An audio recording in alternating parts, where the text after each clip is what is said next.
بسم اللہ الرحمن الرحیم الحمدللہ رب العالمین صلی اللہ علیہ نبی المی وآلہ وسلم۔ السلام علیکم، کیسے ہیں جی آپ سب؟ الحمدللہ عقیدت اور محبت کا ہمارا سفر رضا الہی کے سائے میں جاری و ساری ہے۔ دعا ہے کہ رب ہماری فکر قرآنی بنا دے۔ کل ہم نے سمجھا کہ توحید کا باطن کیا ہے، کہ صرف تو اور صرف تجھے مانوں گا کہنے والا اللہ کریم نے اپنی بارگاہ سے نکال دیا تھا، اور اپنے چنے ہوئے آدم علیہ السلام کو اس کے حکم کے مطابق سجدہ کر لینے والے فرشتے آج بھی عرشی مقامات پر ہیں، رب کے قرب میں ہیں، کہ انہوں نے اپنی فکر درست کر لی اور رب سے کہہ دیا سبحانکا لا علم لنا الا ما علمتنا انکا انت العلیم الحکیم۔ اور یاد رکھیں مقصد نزول قرآن بھی یہی ہے کہ سورہ اعراف میں اللہ کریم نے اپنے محبوب صلی اللہ علیہ وسلم سے فرمایا فَقْصُصِ الْقَصَصَ لَعَلَّهُمْ يَتَفَكَّرُونَ۔ اے میرے محبوب صلی اللہ علیہ وسلم، ان کو قرآن کے قصے پڑھ کر سنا تاکہ یہ اپنی فکر درست کر لیں۔ اس آیت کریمہ میں خالق کائنات کے قرآن کے نزول کا سبب اور مقصد بیان کر دیا ہے۔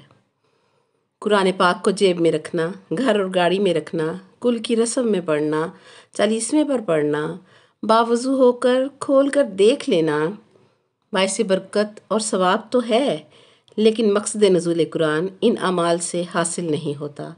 یہاں تک کہ قرآن حفظ کر لینا بھی باعث سعادت ہے۔ قرآن حفظ ہونا خود ایک کمال الہی کی جھلک ہے، مگر پھر بھی مقصد نزول قرآن پانے کے لیے حفظ قرآن کر لینے والے کو بھی اپنی فکر اس کے مطابق بنانا ہوگی کہ اس علیم و حکیم اور خبیر اللہ کریم نے فَقْصُصِ الْقَصَصَ لَعَلَّهُمْ يَتَفَكَّرُونَ کیا حکم دیا ہے، اور اسی کو قرآن کے نزول کا مقصد قرار دیا ہے۔ آئے ہم آدم علیہ السلام کے واقعے ہی سے رہنمائی لیتے ہوئے اپنی اپنی فکر کو قرآن کے مطابق ڈھالیں۔ آدم علیہ السلام کا چناؤ اللہ کریم نے اپنی منشا پر کیا، اسی لیے فرشتوں کی رائے کو بھی رد کر دیا اور ہم جیسوں کو سمجھا دیا کہ اے بندو، تمہاری بھلائی کے لیے جو میں پسند کر سکتا ہوں وہ تو فرشتے بھی نہیں سمجھ اور جان سکتے۔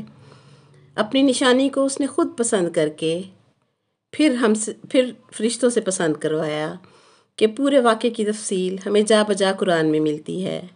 سورہ صاد میں تو حق تعالیٰ نے ملاء الاعلیٰ میں ہونے والے اس جلسے کا تمام حال بیان فرمایا ہے۔ آئیں اس سے فکر حاصل کرتے ہیں۔ سورہ صاد آیت نمبر 71 سے لے کر آیت نمبر 83 پر فکر کرنے سے معلوم ہو جاتا ہے کہ پہلا حق اللہ کریم خود اور اس کے مد مقابل آنے والا پہلا باطل ابلیس ہے۔ اللہ کریم نے تمام حجت فرمایا، ابلیس سے اس کے انکار کی وجہ پوچھی اور فرمایا یا ابلیسو ما منعک ان تسجد لما خلقت بیدی۔ اے ابلیس، کس چیز نے تجھے روکا کہ تو اس کو سجدہ نہ کرے جس کو میں نے اپنے دونوں ہاتھوں سے بنایا؟ استکبرتا، کیا تو غرور میں آ گیا؟ ام کنت من العالین، یا پھر تو نے خود کو ملاء الاعلیٰ کے مکینوں میں سے سمجھ لیا؟ اللہ اکبر۔ معلوم ہوا محمد صلی اللہ علیہ وسلم اور آل محمد صلی اللہ علیہ وسلم خلقت آدم علیہ السلام سے بھی کروڑوں سال پہلے ملاء الاعلیٰ کے مکین تھے، اور اللہ کریم کا یہ سوال ہی ہمیں اس حقیقت تک لے جاتا ہے کہ یہ ہستیاں آدم علیہ السلام سے پہلے عالم نور میں اپنی نورانی حیثیت میں تھیں، اور آدم علیہ السلام کی بشریت کو سجدہ بھی نوریوں سے اسی لیے کروایا گیا کہ بہرحال اللہ کریم کے پروگرام میں تھا کہ ان ہستیوں نے بھی لبادہ بشریت میں دنیا میں تشریف لانا تھا۔ اب دیکھیں شیطان اپنی نافرمانی پر دلیل کیا دے رہا ہے، انا خیر منہ، میں اس سے بہتر ہوں، خلقتنی من نار و خلقتہ من طین، تو نے مجھے آگ سے پیدا کیا اور اس کو گندی ہوئی مٹی سے پیدا کیا۔ آگ کا شعلہ اوپر جاتا ہے اور مٹی اوپر اٹھا کر بھی پھینکو تو زمین پر آ کر گرتی ہے۔ آگ روشن ہے، مٹی اندھیرا ہے، آگ پر ہاتھ رکھو تو احساس جاگتا ہے اور مٹی پر ہاتھ رکھو تو فرق ہی نہیں پڑتا۔ اس نے جب یہ دلیلیں دیں تو رب نے اس کی اس جسارت پر غضب کا اظہار کیا اور فرمایا فَاخْرُجْ إِنَّكَ رَجِيمٌ إِنَّ عَلَيْكَ لَعْنَتِي إِلَى يَوْمِ الدِّينِ۔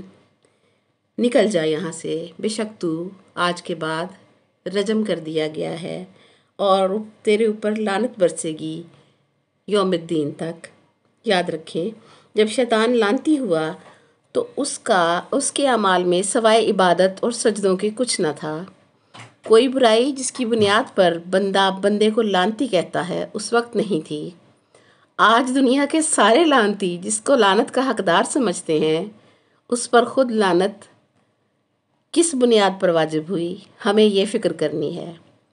اس نے رب کے چنے ہوئے پر بحث کی، رب کے تسلیم کروائے ہوئے کو اپنی عقل کی کسوٹی پر رکھ لیا اور لعنتی ہو گیا کہ حق کو تسلیم کیا جاتا ہے، اپنی دلیل نہیں سنائی جاتی۔ فرشتوں نے اللہ کے تسلیم کروائے ہوئے کو سبحانک لا علم لنا الا ما علمتنا کہہ کر قبول کر لیا، مان لیا، تو وہ مقربین میں شمار رہے۔ کائنات کی پہلی لعنت تکبر پر اتری، اور اگر مزید فکر حاصل کریں تو کئی دریچے عرفان کے اور کھل جاتے ہیں کہ یہ اکڑنے والا دراصل بے وقوف تھا اور خود کو عقل مند سمجھ رہا تھا۔ اگرچہ یہ آگ سے پیدا ہوا تھا، لیکن اگر آگ کی بھی باطنی حقیقت سمجھی جائے تو آگ بھی مٹی ہی سے پیدا ہوتی ہے۔ سورہ یاسین میں اللہ نے فرما دیا، الذی جعل لکم من الشجر الاخضر نارا فاذا انتم منہ توقدون۔ شجر مٹی میں سے اگتا ہے اور شجر کی لکڑی خشک ہو کر آگ جلانے کے کام آتی ہے۔ یاد رکھیں، یہی شیطانی فکر ہے کہ وہ شیطان حکمت الہی کو سمجھ نہ سکا اور اپنی حقیقت سے بھی گمراہ رہا۔ ہمیں اس تمام واقعے سے اپنی فکر درست کرنی ہے کہ شیطان نے اللہ کریم کے چنے ہوئے پر کج بحثی کی، ہمیں اس سے بچنا ہے اور خود کو تسلیم و رضا کے سانچے میں ڈھالنا ہے۔ اور دوسری فکر یہ ہم نے لی ہے کہ شیطان نے آدم علیہ السلام کے میٹیریل پر اعتراض کیا۔ اس نے آدم علیہ السلام کا مٹی سے بنا ہونا تو دیکھ لیا، مگر اس نسبت اور نور کو نہ دیکھا جو وَنَفَخْتُ فِيهِ مِن روحی کی صورت میں اللہ پاک نے بیان کی تھی۔ آج بھی اکثریت عوام اور علماء کرام بھی نبی صلی اللہ علیہ وآلہ وسلم اور آل نبی صلی اللہ علیہ وسلم کی بشریت پر بحث کرتے ہوئے ملتے ہیں۔ آج بھی اگر کوئی اس سوچ پر ہے تو فیصلہ قرآن نے 1450 سال پہلے ہی کر دیا ہے۔ فکر کرنا اب ہمارا کام ہے۔ یاد رکھیں، بشریت کا حسن مٹی ہے۔ آگ، پانی، ہوا، تینوں عناصر میں وہ خاصیت نہیں جو مٹی میں ہے۔ آگ جلا کر راکھ کر دیتی ہے، پانی سب کچھ بہا کر لے جاتا ہے، ہوا تند و تیز چلتی ہے تو نقشہ بگاڑ دیتی ہے، جبکہ مٹی کا یہ حسن ہے کہ ایک دانہ ڈالو تو بالی بنا کر واپس کرتی ہے۔ مٹی کے اندر کچھ چھپا دو تو 10 سال بعد بھی بحفاظت واپس مل جاتا ہے۔ مٹی پر نیکوکار گناہگار سب چلتے ہیں مگر کسی کو کچھ نہیں کہتی۔ مٹی ماں کی طرح ہے، صرف فائدہ دینا جانتی ہے۔ ہمارا رب ہمیں قرآنی فکر کے مطابق اپنے اندر مٹی کے اوصاف پیدا کرنے کی توفیق عطا فرمائے کہ بالآخر ہمیں مر کر مٹی کے نیچے ہی دفن ہونا ہے۔ وآخر دعوانا ان الحمد للہ رب العالمین۔ سبحانک اللہم و بحمدک ونشہد ان لا الہ الا انت نستغفرک ونتوب الیک۔ الحمد للہ الذی ہدانا لہذا وما کنا لنہتدی لولا ان ہدانا اللہ، وصلی اللہ تعالی علی خیر خلقہ محمد وآلہ اجمعین برحمتک یا ارحم الراحمین۔ آج کے لیے اتنا ہی۔